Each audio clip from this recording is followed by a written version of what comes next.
Hi friends, welcome to my channel voice of Vishnu.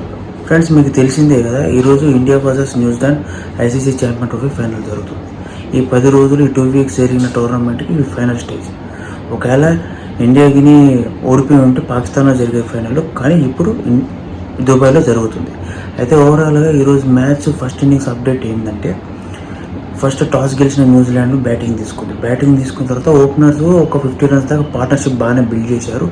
తర్వాత first wicket పడిపోయాడు. తర్వాత స్లోగా కొంచెం పార్ట్నర్షిప్ బిల్ట్ అవుతుందన్న టైంలో ఇదేంది నేను పేరు మర్చిపోయినా, రచిన్ రవీంద్ర అవుట్ అయ్యాడు. తర్వాత కేమ్ విలియమ్స్.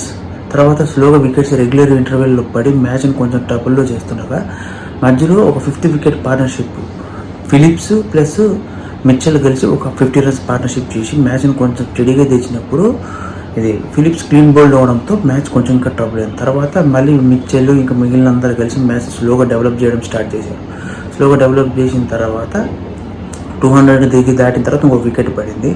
తర్వాత లాస్ట్లో హిట్టింగ్ దిగుదాం అనుకున్న టైంలో మిచెల్ కూడా అవుట్ అయిపోయాడు. మిచెల్ అవుట్ అయిపోయిన తర్వాత మ్యాచ్ కొంచెం ట్రబుల్ అవుతుంది అనుకున్న టైంలో తర్వాత లాస్ట్లో ఒక ఇన్నింగ్స్ ఇదండి మైకిల్ బెల్వెల్ అనే అతను క్లాసిక్ ఇన్నింగ్స్ ఆడి 50 runs కొట్టాడు. తర్వాత రెగ్యులర్ ఇంటర్వెల్స్లో 6 పడినా కూడా స్కోర్ని అంతా డెవలప్ చేయకపోయింది.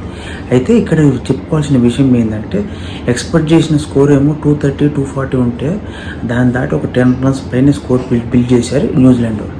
దాన్ని బట్టి మన ఇండియాకి ఇప్పుడు సెకండ్ ఇన్నింగ్స్లో ఎంత వేయబుల్ ఇన్నింగ్స్ ఆడతారు అనేది మనకు తెలుస్తుంది.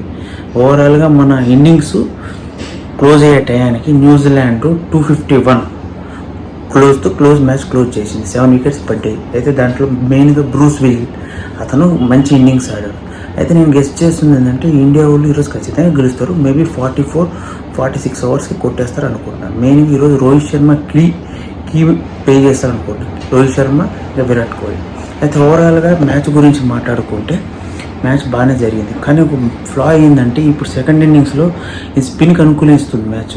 సెకండ్ ఇన్నింగ్స్లో ఓల్డ్ పిచ్ అయిపోతుంది కదా, సో అప్పుడు కూడా స్పిన్కి అనుకూలించి మ్యాచ్ ఏమన్నా తేడా కొడతాదా అని అనిపిస్తుంది. కానీ మిడిల్ ఆర్డర్ మంది స్ట్రాంగ్ ఉన్నది. ఎందుకంటే రోహిత్ శర్మ గిల్ అయిపోయిన తర్వాత విరాట్ కోహ్లీ, తర్వాత అక్షర్ పటేల్,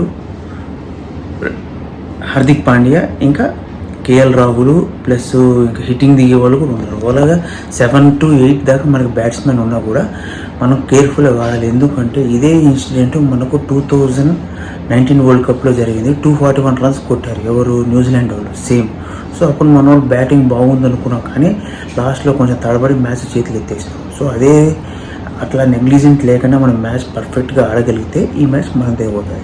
అయితే నేను ఏం ఎక్స్పెక్ట్ చేస్తున్నానంటే, ఈ మ్యాచ్లో రోహిత్ శర్మ మంచి క్లాసిక్ ఇన్నింగ్స్ ఆడతారు అనుకుంటున్నా. తర్వాత సబర్డబుల్ ఇన్నింగ్స్ బై కోహ్లీ అని ఎక్స్పెక్ట్ చేస్తున్నాను సెకండ్ ఇన్నింగ్స్లో. తర్వాత మిడిల్ ఆర్డర్ కూడా బాగానే ఆడతారు. ఓవరాల్గా 44 నుంచి 45 అవర్స్లో మ్యాచ్ కంప్లీట్ అవుతుందని ఎక్స్పెక్ట్ చేస్తాను. సో ఫ్రెండ్స్, మీకు కానీ ఈ వీడియోని ఇస్తే లైక్ చేసి subscribe to my channel voice of Vishnu. And more content ఉన్న వీడియోస్ కోసం నా ఛానల్స్ లైక్ చేసి సబ్స్క్రైబ్తో పాటు బెల్ ఐకాన్ నొక్కి ఆల్ ఆప్షన్ ఆన్లో పెట్టుకోండి. Thank you for watching. Stay tune for more videos.